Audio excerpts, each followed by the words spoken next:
Right, inquiry is resumed. Mr. Fraser. Mr. Goddard, on page 365 of the London Plan, CD 6.2, we have policy SI7, which is the circular economy policy in the London Plan. So can you smile the page number again? 365.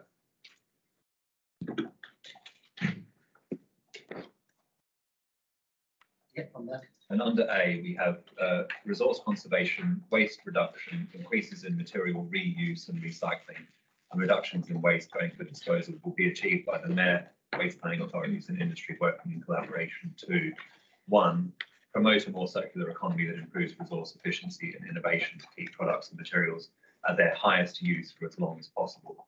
And secondly, encourage waste minimisation and waste prevention through the reuse of materials and using fewer resources in the production and distribution of products.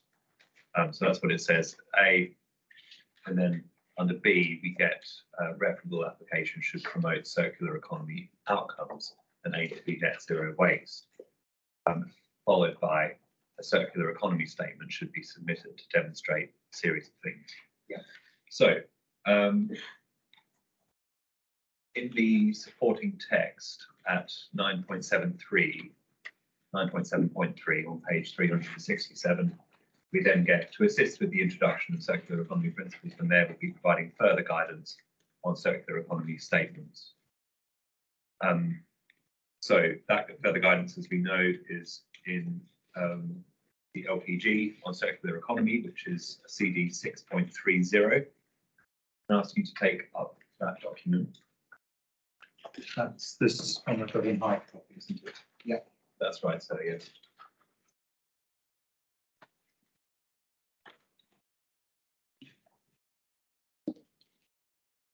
And paragraph 1.1.3 of that document, we get this.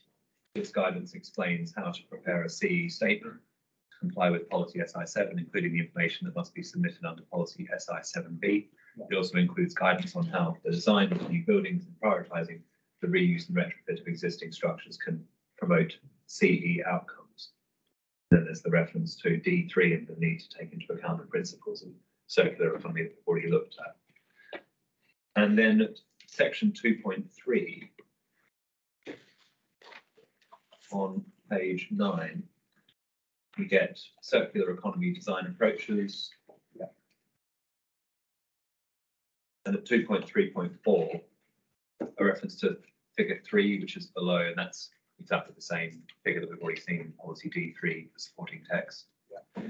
And it says at 2.3.4, figure 3 sets out a hierarchy for building approaches that maximizes the use of existing materials. Diminishing returns are gained by moving through the hierarchy outwards, working through refurbishment and reuse through to the least preferable option of recycling materials produced by the building or demolition process. This provides an overall strategy for the redevelopment of buildings with retention as the starting point. The decision trees in the following sections expand on this setting out the hierarchy of CE design approaches for development. You see all of that.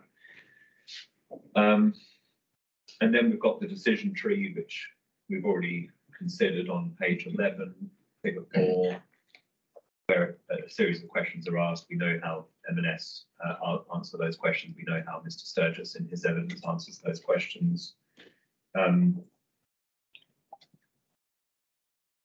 Some additional paragraphs just to position ourselves at 2.4.2 on page 12. To follow the approach set out in figure 3, retaining existing built structures totally or partially should be prioritised before considering substantial demolition, as this is typically the lowest carbon option. And then 2.4.3, the CE statement should set out justification for whichever of the 4 approaches set out in table 4 above is being proposed for the development. Proposals that are further down the hierarchy will require more detailed and compelling justification. And then policy 2.4.5, sorry, paragraph 2.4.5, Freudian slip there. When assessing whether existing buildings are suited to the requirements for the site, applicants should robustly explore the options for retaining existing buildings. And then there's consideration of disassembly and demolition. and options for retaining and so on. So, in your proof of evidence, we just take up that at page 73.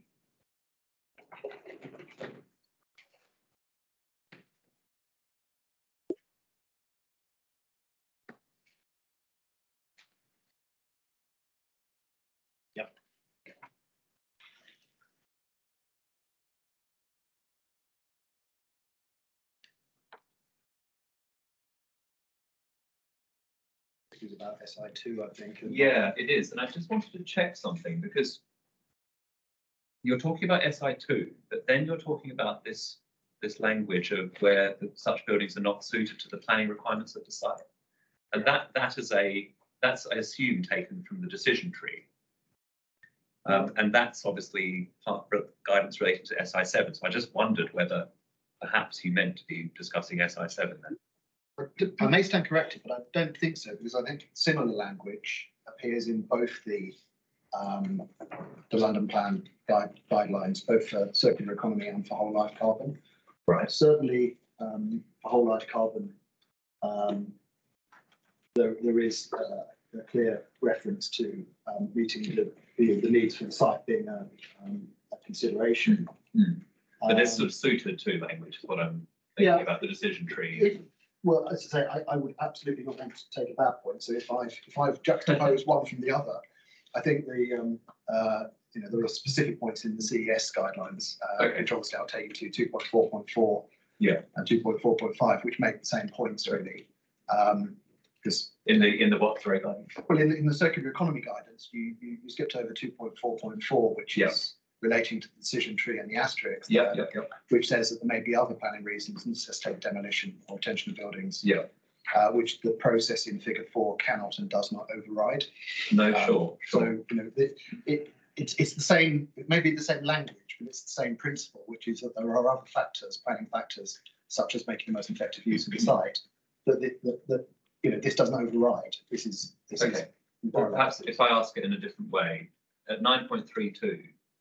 Your first sentence, presumably you would also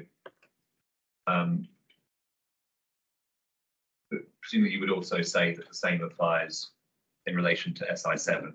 And yes, it might be, yes. Yeah. So okay, so we don't need to decide whether the same language is used in SI2. I don't think it is, but that's by the by.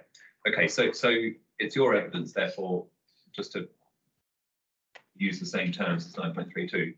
That neither LP policy SI7 nor the circular economy guidance that relates to policy SI7 requires retention and reuse of buildings where such buildings are not suited to the planning requirements of the site.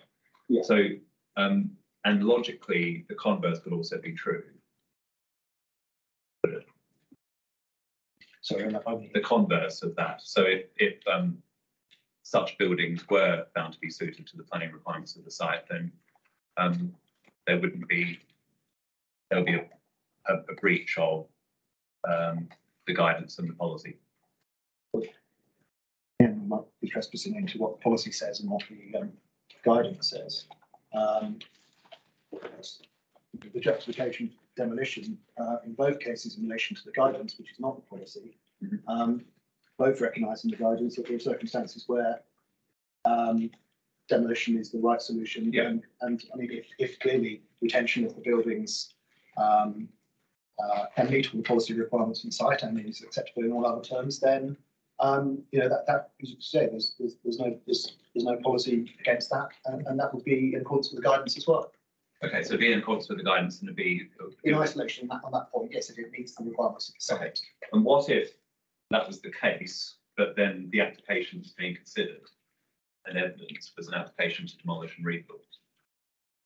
That application would be in breach of the guidance on circular economy and policy SI7. Again, we're in danger of trespassing the same ground in terms of what the policy requires, because the policy doesn't make a distinction. The guidance says there's a preference in circular economy terms in relation to retention, but the policy does not make the same requirement. So in that sense, it's something that aspect of it wouldn't accord with the guidance, but whether that is a breach of the policy, I think is a matter for the decision maker based on the overarching objectives of the policy. The policy itself does not set that requirement. That's absolutely clear. And but breaches the policy, for example, if you had an application to demolish a building where the judgment that was reached by the decision maker was that that building, if refurbished, would be suited to the requirements of the site. So not your case. I think what Mr. Goddard, just wait for the question to finish. So if that was the judgment that was reached on the breach of the policy, that identification of a breach of the guidance, forgive me, would be relevant to the consideration of whether the policy. Well, again, I think it's semantic, but I think that the conclusion would be that the requirement of the policy to submit an appropriate circular economy statement, there were flaws in the statement. So you met the requirement to submit it, but there were flaws in the statement. You then have to judge the significance, if any, of those flaws against policy. And even if there was a failure to consider refurbishment, there is no policy requirement to consider refurbishment. So there might be a failure against the policy guidelines, but there's no breach of policy because there is no policy that requires that preference. Okay, what about the policy in B that reputable application should promote circular economy outcomes aimed to be net zero waste? If it was found that you had a scheme where a refurbishment would make it suited to the requirements of the site, and yet a new build was being proposed, and that was a breach of the guidance, therefore, then that would be relevant to deciding whether the application promotes circular economy outcomes as required by policy. Well, again, it's taking that point in isolation, but I think it seems to me the conclusion is inferring that new buildings can't deliver circular outcomes as well. I mean, I'm not suggesting that, Mr. Goddard. Well, that's the point I would make, is that the policy, if you look at the overarching policy and many of the details of the guidance and the policy itself, this is policy that applies as much to new buildings as refurbishment. This is not a policy that's about seeking to encourage refurbishment. This is about delivering circular outcomes, including efficient new buildings. But what's my question, Mr. Goddard? Well, the question I think was that in relation to the if the issue is that you could deliver circular outcomes through a refurbishment, would you be automatically in breach? I think I would say, well, it depends on whether you could deliver circular outcomes through a new development, which is also, in accordance to the guidelines, may be appropriate in some circumstances. So it's not a binary thing. Neither the policy nor the guidelines are binary that say that if you could refurbish, you fail, because there are a whole raft of planning reasons, and 2.4.4 in the decision tree makes it clear that those planning factors could be a multitude of planning factors, not just meeting the needs of the site in terms of quantum of space. They may be public realm, they may be urban greening factor, a whole range of factors that could mean that you could deliver, in accordance with the policy and the guidelines, a situation where even a refurbishment of the buildings could meet a comparable level of space. That might be a more circular economy outcome in one context. But if that doesn't deliver any of the other policy objectives, again, it doesn't fail against the policy or the guidelines, in my view. Let me simplify the question. If it was found that there are breaches of the guidelines, that those breaches would be relevant to a decision maker determining whether an application promotes circular economy outcomes as required by SI7B. I think in the round, you would look at the circular economy statement and judge has an appropriate circular economy statement been produced that demonstrates circular economy outcomes. And if you concluded in the round that the statement didn't demonstrate that, then there would be a breach of that aspect of the policy. You'd failed to deliver an appropriate circular economy statement. But this is not simply about reiterating the point. This is an ongoing process for GLA. This is not about a forensic assessment of a document at a certain point in time. It's actually about, have you substantiated the fundamental points, which clearly in this case were substantiated right from the outset and have been substantiated throughout. I think I understand what you're saying. All right, well,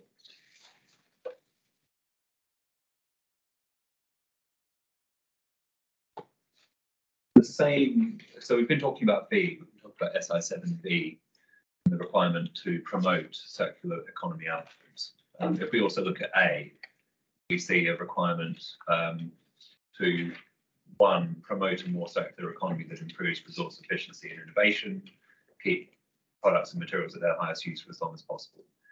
Same question, if you have breaches of guidance, the circular economy guidance, they're relevant to determining whether an application complies with that part of the policy.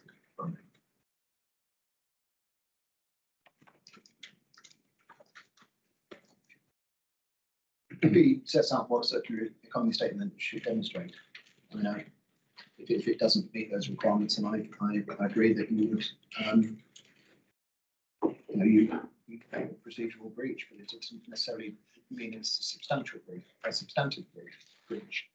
But if it's a substantive breach, if the decision maker applies their judgment to the case and decides that the building as is, once refurbished, would be suited to the requirements of the site, and therefore it doesn't like the fact that it's an application to demolish that building and build a new one, that decision applying the guidance would be relevant to deciding whether A1 has been complied with, i.e. the requirement to promote a more circular economy that improves resource efficiency and so on.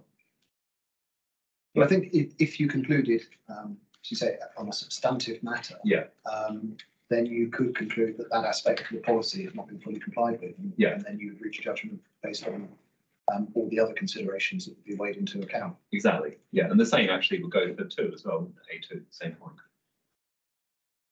Substantive breach of guidance would be relevant to whether the application encourages waste minimisation. Not if you're seeking to infer that breach of the guidance is something that policy doesn't require. And again, I'm sorry for going around in circles, but Me too. Are we nearly there? I hate to sort of. I think I've got what I need to make submissions in closing now, so I'm grateful for the time you allowed me.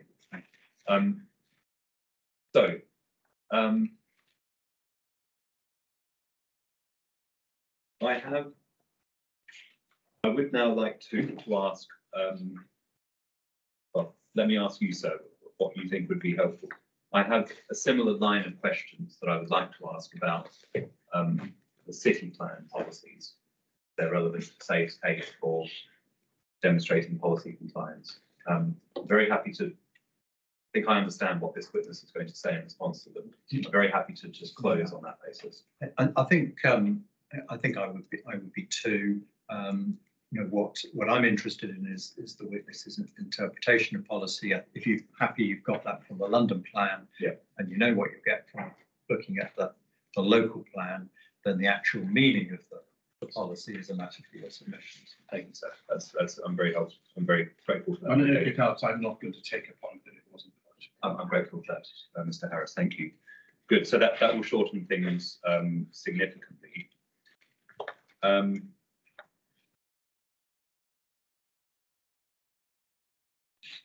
Just one last question on that before I ask a few questions to do with refurbishment, which is the third part of the cross-examination. Then, and this is just a simple sort of in the alternative type. If it was found that breaches of guidance did not result in breaches of policy, then the breaches of guidance are still material considerations in the application of Section 38(6). Well, it's a matter of weight. I mean, I think they're capable of being material consideration, but I'd attach no material weight to them if the policy is complied with. Right. Okay. I've heard your answer on that. Refurbishment then.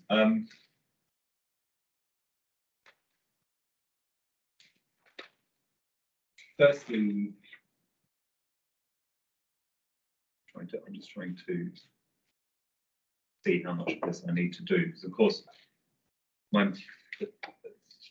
predominantly my questions in relation to refurbishment were asked to Mr. Pilgrim, so I just want to make sure that I'm not doing anything that's going to unnecessarily duplicate. I won't be offended if you don't ask me questions. I'm sure you won't need to do that.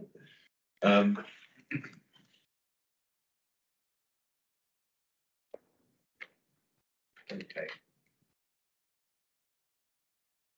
I think most of these points I have actually already dealt with, Mr. Pilbrow. Can I just, I think maybe what I would like to just do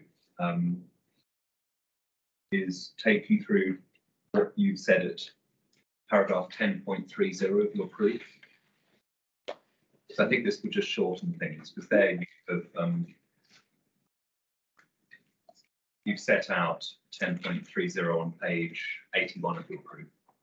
Yes. You've set out, if contrary to the applicant's evidence, the decision maker concluded that some form of refurbishment option could come forward by a new owner if the site, it is of the site. It is clear that many of the public benefits identified above could not be delivered. So that's the point that you made. I just thought it might be useful to go through the bullet points that you set out there. Firstly, can I understand why you say it would lead to a minimum circa 4-year delay and continued deterioration in the character of this area? Well, two aspects. The continued deterioration is because the trend line would continue, the failure of the store and the decline in the character of the area and lack of investment. 4-year delay because I have to say from my experience of dealing with major complex central London projects, that's broadly the time it takes from inception and initial pre-application meetings, as is the case in this example, to reaching a determination that's of a scheme supported by the local authority and the GLA. It is a long, complex process. In this case, involving 50 meetings, nearly 20 pre-app meetings. That's the consequence of starting again. And in the meantime, obviously the evidence is that Master Spencer's were closed. Okay, and obviously when we're considering 4-year delay to a refurbishment, that needs to be balanced against the potential delay, the delay that is going to arise before the public benefits of your proposed scheme delivered. No, because this is an additional 4 years, isn't it? The first point is that the applicant's evidence is that no refurbishment scheme would come forward fundamentally. But the point is that if consent is granted pursuant to this application, then the application will come forward. 4 years that we've spent preparing the scheme would have culminated in an application that will come forward. If we start again, that's another 4 years. And then you've got 2 years construction. So you've got another 6 years, by which time the western end of Oxford Street will be terminally dead. And then your second bullet point, in the absence of M&S or any alternative demand from an anchor retailer, at best secure lower quality temporary retailers and therefore fail to sustain or enhance the viability of the centre. Doesn't that consideration entirely depend on nature of the scheme, the nature of the refurbishment option that comes forward? Well, no, in theory, but in the context of the clear commercial evidence that a scheme wouldn't come forward, but that in any event, the constraints on the retail ability to secure an acceptable retail space, either for an anchor store or for other retailers, are such that the inherent problems, even if a refurbishment came forward, will be that it would only attract poor quality retailers. And I should also caveat that, because we did discuss the potential of a new owner of the site demolishing. This is, of course, presupposing that a new owner of the site in those circumstances concluded that they did not want to pursue an unviable refurbishment scheme and they'd rather knock down the site. As to which, see previous questions. But that's Indeed a point that I don't make here, but is a relevant consideration. Fail to deliver a significant quantity of additional high quality grade A flexible office floor space. That, of course, is something that Mr. Sturgis says is achievable with the refurbishment of the building.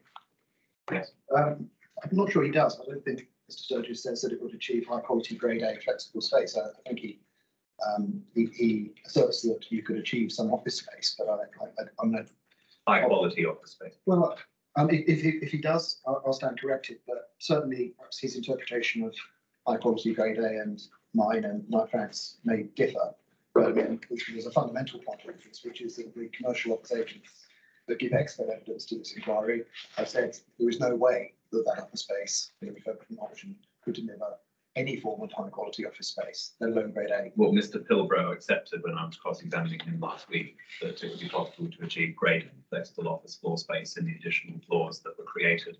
Yes, he did. by the scheme. I remember that. Remember that? Yeah, I do. I have to say I don't agree, and I made my point in chief that the likelihood, I can't think of a parallel example where any developer or funder would actually build a grade A office development on top of a failed and failing building, because it's not a composite pie where you sort of add some grade A space on top of a substandard building with poor reception, with poor circulation, with all the shortcomings of the existing space. No, nobody would plant 2 levels of prime grade A space on top of poor quality substandard secondary space, because it doesn't work. It doesn't work that way. That's not the scheme which is being suggested by the likes of Mr. Sturgis, though, is it? Well, Because the additional floor space would be accompanied by the comprehensive retrofit of the existing building. the point you put to me is that you could, with the new build, provide, and I think the point you put to Mr. Pilgrim is that you could provide purpose-built grade A space in the new build because it's unconstrained. The point I'm making is you wouldn't, I mean, theoretically you could, because obviously it's a new build, but it would be built on top of a fundamentally constrained building with all the constraints that Knight Frank have identified. And I can't think of any example where you would have a building in layers that basically from the ground to the 6th floor, ground to the 5th floor, is poor quality secondary substandard office space with all the things that it contails, no address, no frontage, no branding, but then somehow perching prime quality office space on top. It simply wouldn't happen. I mean, nobody would fund or deliver that type of scheme. Preclude the opportunity to provide a new street and public through the middle of this urban block. You know that part of the scheme which is being suggested by Mr. Sturgis would involve the creation of additional commuter ground and a north-south linkage, and that he also doesn't rule out the possibility of there being an east-west linkage as well. So that's something that could also be achieved in the retrofit scheme. Well, it could, but at the expense of ripping out even more of the structure. I think that, and obviously we have no idea. I'm in the realms of trying to work out a scheme that would be deliverable, viable, and also have any prospect of Westminster City Council supporting it. The idea of Westminster City Council supporting a scheme that didn't achieve that permeability, or that a scheme that had a tunnel ground floor level running through it with no active frontages and no natural light, is inconceivable in my view. So if you actually wanted to carve out a north-south and an east-west link through this, you've already taken 25 to 30% of the space away by taking all the main mine's gone blocks, service cores, and a huge amount of space. You would have to take even more space out by cutting through east-west and north-south through that block, taking out embodied carbon to deliver that linkage. So the equation is even less additional space, and what's left is still compromised. And then the penultimate bullet point is about heritage impacts, and you know that Mr. Porter and Dr. Mealy presented their evidence to the inquiry, and that matter will be resolved one way or the other. And then lastly, failure to secure a highly sustainable building delivering material carbon saving over its extended lifetime. And of course, the evidence of Mr. Sturgis is that one could have a comprehensive retrofit that secured highly sustainable building with material carbon savings over the extended lifetime, but without as significant a embodied carbon cost at the outset. That's the assertion. I mean, it's not my field, but I've not seen a whole life carbon assessment from Mr. Sturgis based on his scheme that demonstrates that. Mr. Goddard, thank you very much for answering my questions. So I'm very sorry I went over the hour and a half. I think that was an hour and 14. But quite all right in the I circumstances. suspect the 10 minutes was my fault. So. I'm sure not, Mr. Goddard. Mr. Harris, you're really from there. Yeah, very few points, but can we go in the order that they were asked, please? We know that the appeal site, the application site, apart from a sliver, is not in the conservation area, correct? Yeah. It was put to you that the authority always has the ability to extend the conservation area. Have they always had that ability, irrespective of demolition issues? Yes. Have they ever extended the conservation area or suggested the conservation area was incorrectly drawn? No. Let's just see. The ability to extend the conservation area depends upon that area having a distinct architectural quality or historic interest to merit designation. Historic England laws. A distinct architectural quality or historic interest to merit designation. If that site doesn't have that now, how does the service of a notice of intention to take up permitted development rights change that substantive position? No, it doesn't. It's not a. You wouldn't contemplate extending a conservation area to try and avoid, a nationally granted right of permitted development. If the site doesn't warrant being in a conservation area, and patently looking at the certainly two of the three existing buildings on the site are positive detractors from the conservation area. I think there's no justification now, and there's certainly no extra justification on the basis of somebody wanted to insert their PD right. Thank you. Next point, please. Can you pick up the London plan at page 74? And this is a point that you were taken to by my learned friend. And it's in the London plan, but it's a passage that is specific to the needs of Oxford Street. Paragraph 2.4.9, sir. Thank you. It's referring to the distinct environment and heritage of the CAS. It says it should be sustained and enhanced through development decisions, local plans and other initiatives. See that? Yeah. It would be sustained and enhanced. Such as the transformation of the Oxford Street district, the transformation of the Oxford Street district. The noun transformation. Keeping things the same or not changing things? No, well, enhanced through development decisions. It's very clear we understand what development comprises.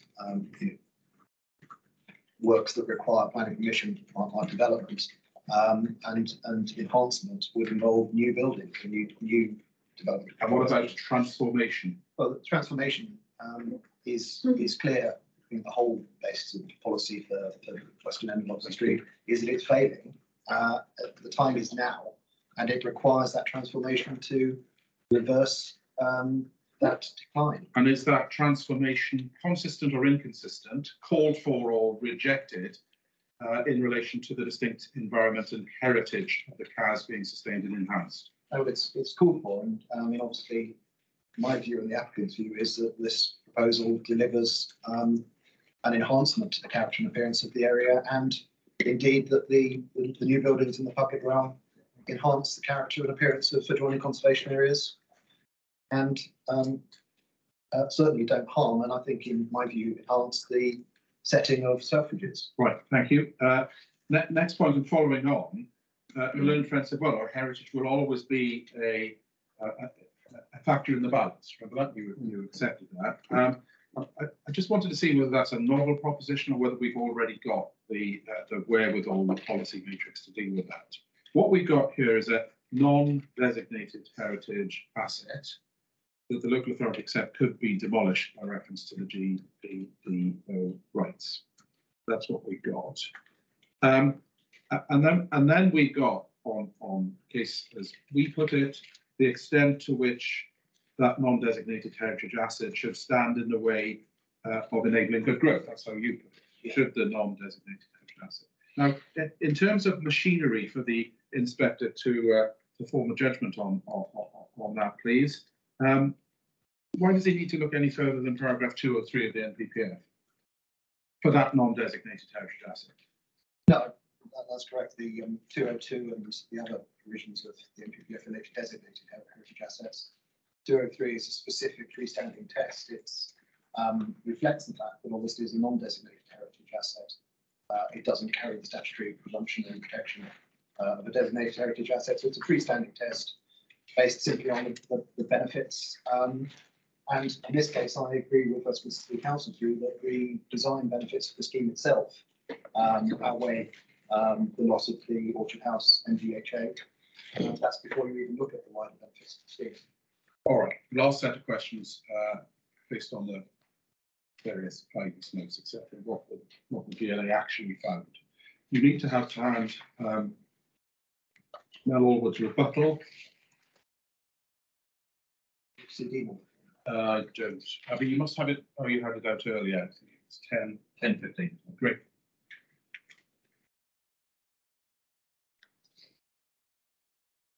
And you also need to have a stage 2 report on the detail. You got the CD number, the stage 2. Yes, put CD 412, sir. 412.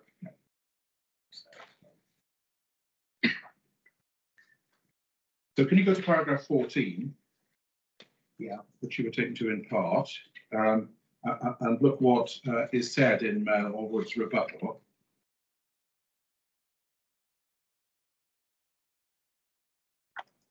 Let's look at paragraph 13 first.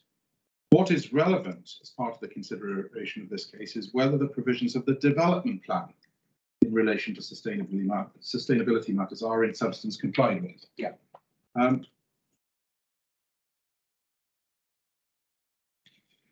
Do you agree? Yes, and answer I hope I gave. I mean, Yeah. that's the substantive point of the development plan policies. In this case, this matter was specifically reconsidered by the GLA post the publication of its own guidance note. It concluded that the proposal accorded with the relevant sustainability policies, and further that there had been an adequate justification in terms of these policies for the sustainable redevelopment of the site. Yeah. We know that was wrong. The passage you were taken to in part. Further, the purpose of the guidance is to assist the GLA as the custodian of the London Plan to form its expert judgment as to whether the provisions of the plan have been complied with. What's the important test in that sentence? That it's that's what it does, which is that GLA is the judge of whether the policy is complied with, and it's the GLA's judgment whether that's complied with. All right. It knows and understands what information it requires to undertake such an assessment. And if it's short of information to undertake that assessment, what does it do? Well, we know from looking at the exchange of memoranda that the GLA process, which is an ongoing process, it's not a one-off tick box. Here's a statement. It's an ongoing iterative process where the GLA will continue to require additional information until it's satisfied, and that's our normal working practice with the GLA on these matters. Okay. Now, let's think this through really logically. Imagine a world, as it might be this world. Imagine a world where you had the policy, but you didn't yet have the final guidance. Imagine a world where you had the policy, but you didn't yet have the final guidance. Would it be possible or impossible for the GLA to make fundamental judgments as to the shape of the development and to judge whether they were consistent or inconsistent with the policy? Because the guidance wasn't. Well, of course it would. I mean, it's you can't. The plan has been found to be sound through examination, and the policies are sound. And this goes to the point that if there's a point of substance. So, if, for example, it was the GLA's intention that any of these policies should put refurbishment as a prerequisite or a priority, the policies would have to say so. It would be a clear matter that if that was the intention, that's what the policy would say, and then you'd have a judgment. At the moment, there's no reference to that in any of the policies, national, London Plan, or local plan, to this reference. So, to suppose that the only conclusion you would take is that if the guidance is supposed to be of any significance, it would be because the guidance had introduced new policy, and the guidance cannot introduce new policy. Then, in the world where you've got the plan and the no policy yet, but you've got, we in this case had 9, 10 pre-apps prior to the guidance being formulated, the final guidance, and it's very different from the draft tomorrow. Does that mean that the decisions that were undertaken and judgments made in those pre-apps, which the NPPF says are fundamentally important, are irrelevant or should be disregarded to the conclusion of policy compliance? No, not at all. As I've set out in my evidence and throughout the applicant's evidence, the clear planning, commercial, design, heritage, justification for demolition, it is all absolutely clear on the freestanding and the embodied carbon issues. These are clear strategic decisions based on sound judgments and advice that would not and could not be altered by guidance on circular economy or life carbon. Thank you. And if you later ask for further information, even on those areas involving whole life carbon or circular economy, what are you meant to do with the pre-app information and context that you've undertaken and passed in good faith onto an applicant as something that is, for example, strongly supported? But I mean, it actually doesn't work that way unless some dramatic change of circumstances, some new piece of legislation. If there's no change of circumstances, why would the GLA or the City Council, that are both hugely experienced in reaching these judgments and know their own policies, why would they conceivably reach a different decision? Last point, can we pick up, please, the CD 412? We've looked at some parts of this, but not all, and I want to look at paragraphs 30 and 31 in the light of the questions that were asked. Paragraph 30, as requested at the initial consultation stage, the applicant has submitted an Excel version of the whole life cycle template to support the whole life carbon report submitted at stage 1. The submitted assessment satisfactorily addresses London Plan Policy S12F. That's what you were asked about. Yeah. And is acceptable. That's their position. Then it goes on to say this: the requisite post-construction monitoring is included in the list of planning conditions to be attached to the Planning Commission. I'll come back to that. But first question: having looked at the documentation around, including those spreadsheets that we looked at earlier, what more could an appellant or an applicant, in the circumstances of this case, what more could they reasonably have done in relation to the GLA's requests? Well, I think nothing more, in the sense that they've responded to all of those requests, and the material that's been submitted has been reviewed carefully and found to be acceptable. But the point is, this is an ongoing process. There will be, at later stages of detailed design, there will be further material submitted, because this is an ongoing process. But at this stage, it seems to me that everything that is required has been addressed, and that's why GLA doesn't sign off statements like the stage 2 addendum statement lightly or trivially. It's done so because it's thoroughly assessed these issues and found them to be addressed. Paragraph 31, but just before we leave 30, is there any doubt or any contestation of the fact that the whole life cycle template was appropriately sent and received by the GLA? Not that I'm aware of. No. Thank you. 31, regarding circular economy, these are the 2 points you were asked about. Additional information relating to the strategic approach, that's the approach as to whether there ought to be a demolition or a refurb or anything else. Additional information and plans for implementation was requested at stage 1. The information as requested has been provided.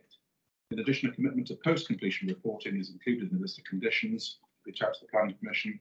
The application therefore accords with London Plan SI7. Again, is there anything more reasonably that the applicant could do? No. I think the additional material income item saying arose from changes between the draft and the final version of the guidance. So yes, the final version will provide additional material. That's clearly the only point that you can provide that additional material is when you're aware that it's required. But yeah, it essentially was just reiterating and substantiating a point the GLA had already understood and reached a conclusion based on sound judgment. And again, it's the same question, and I think it arises out of the last answer you gave. Would the GLA have been required to put all of the pre-app discussions, etc., that predated the guidance out of their mind in forming that overall conclusion? Well, no, I mean, it would be ridiculous to start all over again unless there's some substantial change of circumstances. And the GLA have already considered the principle of redevelopment from the outset, as had Westminster City Council, for sound planning reasons in relation to circular economy, reasons that, in my view, meet the 2.4.4 test in the guidelines in any event, retrospectively, but they meet them, which is that there are clear planning reasons for demolition. Thank you. Then please, as to whether there is at all a policy basis for the priority for refurbishment over rebuild as a matter of development plan policy. The inspector knows, because the local authority in open correspondence drew to the inspector's attention their emerging Regulation 18 plan. Yeah.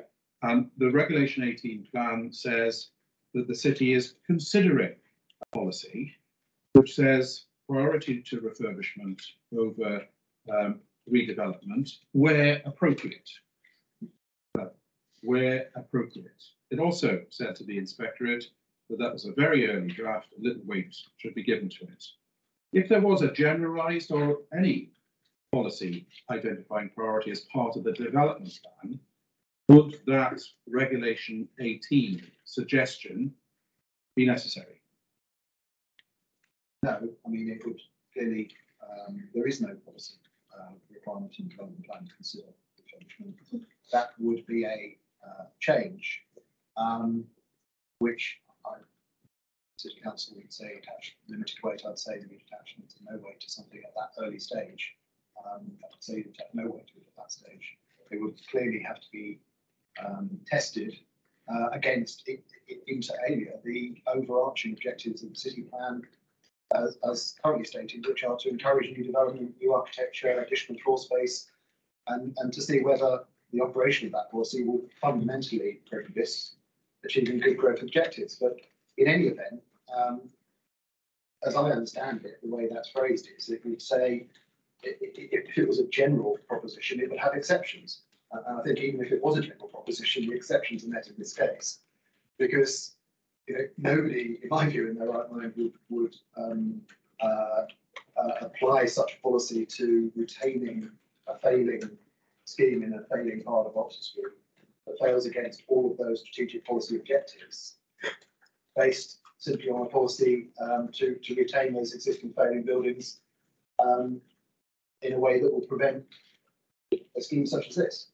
Thank you. And in considering, no doubt, in due course, if this ever makes it towards the IP, the soundness of the policy, how carefully would you expect an inspector to look at the appropriate elements of those policies? I mean, clearly, yes, the exceptions would have to allow for the overall strategic objectives of the London Plan, good growth and the West Plan, the new development to be met.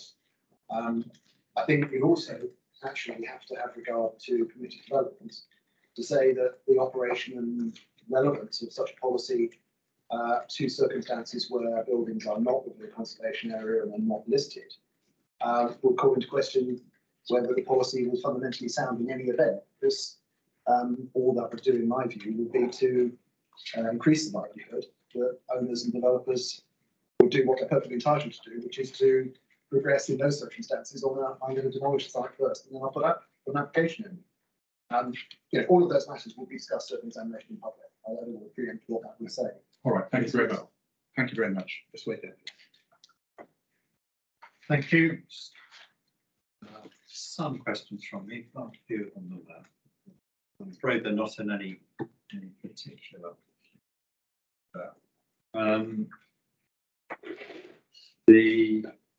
The first one is coming out of the question of the conservation area and designation for purely to prevent PD. I mean, are you telling me that a conservation has never been designated for spurious reasons? I don't know. I mean, I can't think of one, but I'm not a heritage expert. Right. But let's move on. So you've explained and given evidence that M&S would move out if permission isn't granted. Given all the recent closures that Mr. Howard referred to, what evidence do you have that M&S definitely won't move out if the permission is granted? Well, I think the M&S statement, my appendix 1, is clear that M&S, if permission is granted, is committed to delivering the scheme. The outlay of the expenditure over the last 4 years in promoting this scheme is clearly significant and is a significant intent, as is the M&S aspiration to have a genuine brand flagship on Oxford Street. So I don't think, if there's more that M&S could provide by way of commitment through conditions, or I'm sure they would be willing to consider any suggestions. But all I can say is that the M&S statement, the statement of the chairman of the board, and all the actions of M&S are all completely consistent with them being committed to deliver this scheme. I've got no evidence to suggest that they would not progress the scheme if consent is granted. Okay. The question of the flagship, I accept. The outlay over the 4 years and the significant intent. If I'm playing the devil's advocate, I could say that they might want to do that simply for the increase in value from planning. I think that M&S is not a property developer. If they wanted to optimise development value, capital receipts from selling the site, I think they'd close and sell it to an office developer. This is an opportunity to meet M&S's requirement for a flagship store and the policy requirements, which is substantially funded and underpinned by the office development. And this is for M&S's requirements, but and as we've heard, it is not a speculative for any retail requirements. No, I asked Mr. Gilbert. But it's also intended to be flexible space, to give longevity. So circular economy outcomes. This is highly flexible space at lower ground and first, that is adaptable over time. But it's expressly for M&S's requirements. I don't think I got that from yeah. Mr. Gilbert. That's very helpful. Thank you. You don't know what more they could provide. I suppose they could provide an undertaking to occupy, but I'm not asking for that. I mean, I think I could take instruction, but I am absolutely aware of M&S's intention and commitment to deliver this. So that can be something that Mr. Harris can take instructions on. If it's something that I'm not would reassure you, then it's something that I'm sure M&S will need to consider. It's not just me. I have to present all parties' cases to Yeah. Secretary of State. Yeah. So I'm Well, I'm looking for evidence to support yeah. this. I'm sure my clients would be happy to consider that. They've heard it. Moving on now, if I am or the Secretary of State were to take a different view, how would that affect the benefits as you expressed them? The Secretary of State wasn't sure that M&S would occupy.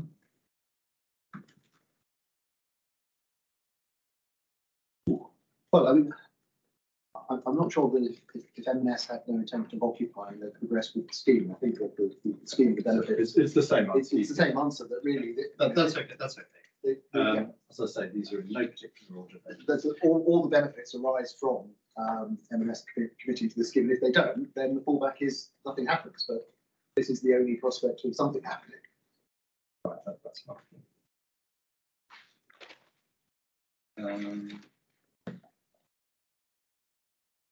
So Mr. Pilbrook made two assumptions about employment. First, that there's demand in Oxford Street following the move to working from home. And I think it comes up several times in your appendices from different recent reports about this flight to quality. So that point is answered. My second point, which he wasn't quite sure how to answer, didn't really, no criticism there, but was that if this development didn't proceed, that a comparable area of commercial uses, office uses, would be provided in a less sustainable location. In other words, and you went over this ground again yourself, you were saying that one of the key benefits is that you're providing this in sustainable location. There's a comparison there. In other words, you're saying that if it were provided something somewhere else that would be much less sustainable, is there any evidence that there actually is demand for offices elsewhere? Yes, I mean, I think that the Knight Frank advice is that there is not only a policy need, but a strong demand for prime grade A office space, particularly large floor plates in the West End. I've got that. Yeah. So in the West End in general, and where there are sites that are capable of accommodating that scale of development, I don't think the prerequisite of being on Oxford Street is a requirement occasionally for those, but clearly bearing in mind other constraints, conservation areas, the availability of relatively unconstrained sites that can accommodate that scale of development is very limited. So I'd answer it in the sense that I'm not suggesting that if the floor space doesn't happen here, it will automatically happen in a less sustainable location. My bigger concern is it won't happen at all because there is a shortage of sites, and this is a tangible, deliverable site. But also the point is that that transformational office development underpins the flagship retail and the transformation of the Oxford Street district. Those are locationally specific. So the first worry would be, well, actually, there's no new starts on site of major office developments post-COVID, and there is a significant shortage of people coming forward. So the big concern is office development doesn't happen, and the growth objectives for the City Council are not met. But the big concern, if it doesn't happen in this location, is that the catalyst for the transformation of the western end of Oxford Street is lost. And therefore, all the benefits that flow from that, like from harnessing that office demand in this location, would also be lost. Okay, got that point. Just looking at one narrow aspect, if the justification for the embodied energy of these new offices is that it's a more sustainable location, and therefore, if the offices were provided somewhere else, there would be more travel and transport. But if in fact there isn't the demand for offices somewhere else in the suburbs or wherever, then that bit of the argument doesn't stack up. Yeah, I agree. I don't think that is the justification. Certainly not my justification. Okay. I think the point is that the CAS policies are about headquarters, globally significant offices for the CAS. Yeah. They can't be replaced by suburban offices in Croydon. That's a different. So it's the globally significant offices. It's an area specific aspiration for these globally significant offices in this location. Okay. And if they're not met, and that doesn't mean that we can't accommodate a global headquarters in the CAS, London loses out. Those global headquarters are not going to go to. Sorry, I don't mean to Croydon, but they're not going to go to a suburban centre. Many would be, but I'm not doing that. Right.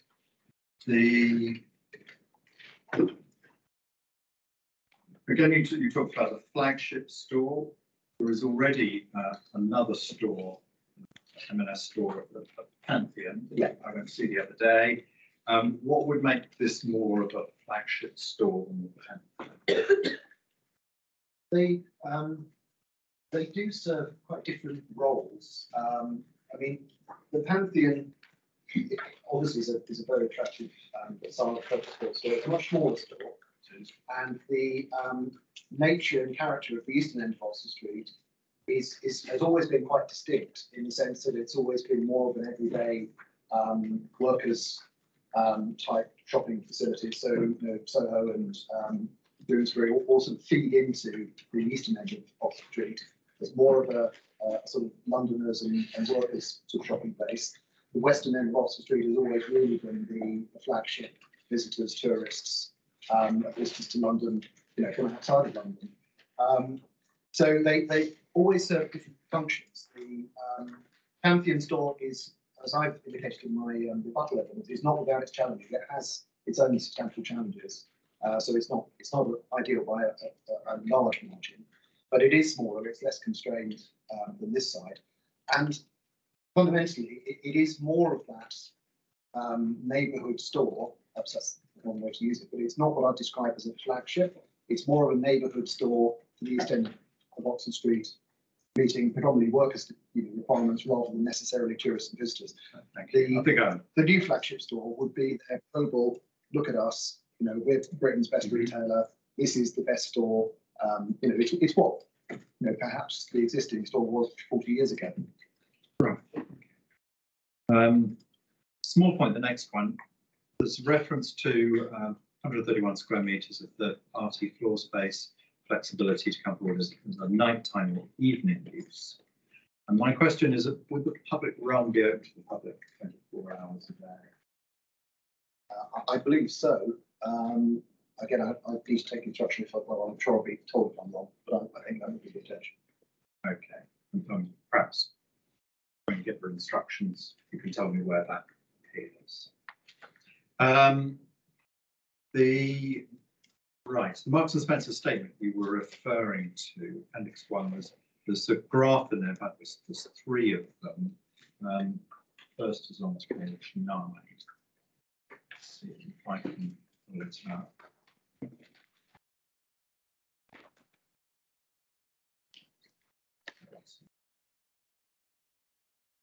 Appendices 10.4. Graph 1 and graph 2, I think the ones on page 1. It's the first graph. Actually, any of them would do. The first graph is the one I was looking at, which is football. Yeah. And I just want to check I understand this correctly. It's average weekly football. So it's looking at the whole year and dividing it by 52. I believe so. Again, those are this will correct me if I'm wrong. That's what I understand. Okay. And it shows a steady decline from 2014 to 2019, and then a little bounce back in 2020. In fact, despite part of that being in lockdown. But that wasn't my question. 21, when there was loss of lockdown, that's gone down. 22, it's come up a bit, but nowhere near as high. But this year, we've only got through to, I don't know when this was taken, September or October or whatever. Am I not right in thinking that the highest footfall is likely to be December? Traditionally, yes. That's what I would expect for the Christmas shopping. And again, if it assists, we can try and understand what that is as a proportion of overall year. But I don't think it detracts from the ongoing pattern that Marks and Spencer have highlighted of declining sales and footfall. But yes. Well, it doesn't between 2014 and 2019. But from what you're saying, it doesn't tell me very much about the last 3 years. Well, I think it's just, if it doesn't include Christmas 2022, I think all it would say is that final column might be better, because higher footfall in December might increase the annual average. Yeah. So it might say that the decline in footfall in the last few years isn't as pronounced as they're making out. So could I just, I don't know if you want me to clarify if you want to do that afterwards. I think afterwards, I'll just try and get through these questions and finish the day. By all means, come back with more information later on. Thank you. So not many left. The sustainability evidence, and I haven't got this yet. Perhaps I should ask you, are you likely to be here for the remainder of the I am hoping to be not for closings on Friday, but I'll be here tomorrow and the day after. Okay. Although I'm not an expert on Excellent. matters, obviously. No, indeed. But if I get the statement of common ground, then there won't be any witnesses on the 2 relevant witnesses won't be here. Yeah. The statement. So you'll be the only person I could ask on this. There's reference in their evidence to the decarbonisation of the grid, and the switch. I think we're talking about 2030 onwards, or dates around that. Now, the sustainability benefits that you put forward in future years, the much greater efficiency, is comparing the use of high amounts of oil and gas now in terms of reducing carbon because it's a fully insulated store and so on and so forth, with a much more efficient building over the remaining life, over the long lifetime of new proposals. But if the decarbonisation of the grid happens in 2030, 2040, then for most of the lifetime of the building, that won't apply. Will it? I'm not sure I want to offer an answer that in an area that's, I'm sorry, say slightly outside my field. That's absolutely fair. But I thought if I ask you now, then someone else can give I'm me sure the we answer. can. I've made a note of that, so Thank you. In due course. Maybe we could even do a green answer. Yeah, we could build that into the statement. That would be very helpful. Now, the number of vacancies on Oxford Street. I've heard the evidence. I've walked up and down. Is there any evidence on the vacant number of vacant offices, not space? I don't have any evidence. Again, if it would assist, I'm sure City Council may monitor it, and my friend might be able to assist you, but I don't have a feel for you. I think the point about flight to quality is that there actually is, I mean, my broader experience is it's actually quite a lot of vacant secondary office space in London. The issue is about the qualitative demands post-COVID that occupiers want sustainable, amenity-rich, good quality offices. I have that writ large in the report, the commercial reports that you produce, so that probably covers that one. Now, last couple. You talked about the risk to the M&S reputation of having a poor store. Is it fair to say that since 2017 or 2018, there's been very little investment in this site? I think that M&S, I couldn't say if there's a point at which they need to ask them the question, if there's a point at which they dial back investment. I mean, there are certain things like plant that are fundamentally not fit for purpose, that have not been invested in because they're very significant outlay. Well, that was self-evident. So, The top yes. floors are really warm. Yes, I mean, exactly.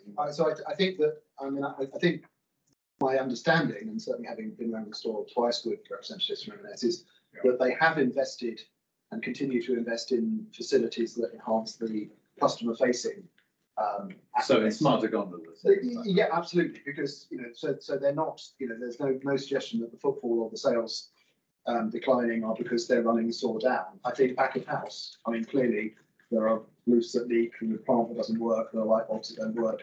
That aren't being replaced, but I think front of house, no, they're doing everything they can. The problem is the building's fundamentally compromised. Yeah, correct me if I'm wrong, but even front of house, there are light bulbs that aren't working, there are stained ceilings.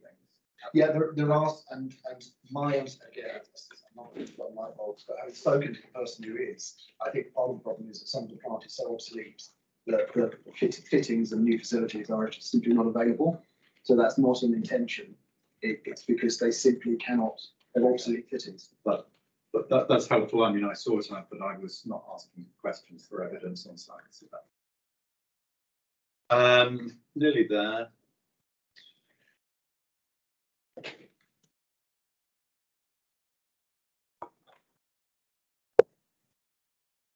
A couple of last points. You said this was a once in a generation opportunity.